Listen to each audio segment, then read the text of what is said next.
কখনো কোনোদিন কারো পারমিশন ছাড়া মোবাইলের গ্যালারি চেক করবেন না। কখনো কারো পারমিশন ছাড়া তার ফেসবুকের মেসেঞ্জারে কে কার সাথে চ্যাটিং করেছে এটা করা যাবে না। কখনো কারো পারমিশন ছাড়া তার মেইলের ইনবক্স খুলে দেখা যাবে না। কখনো কারো পারমিশন ছাড়া কারো ব্যক্তিগত চিঠি পড়া যাবে না। দিস ইজ ইসলাম, এটাই ইসলাম। আমরা ইসলামের শুধু নামাজ আর রোজা আর জিকির আর এই দাড়ির মধ্যে সীমাবদ্ধ করেছি। প্রত্যেকের একটা প্রাইভেসি আছে না নাই? Everyone has privacy and no one should interfere in his privacy or in her privacy. প্রত্যেকের একটা প্রাইভেসি আছে না নাই? মানুষ ছোট হলেও তার একটা সম্মান আছে না নাই?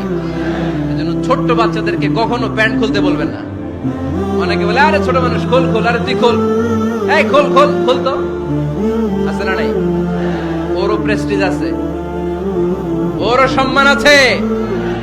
খবরদার, everyone has a personal space and no one should interfere someone's personal space.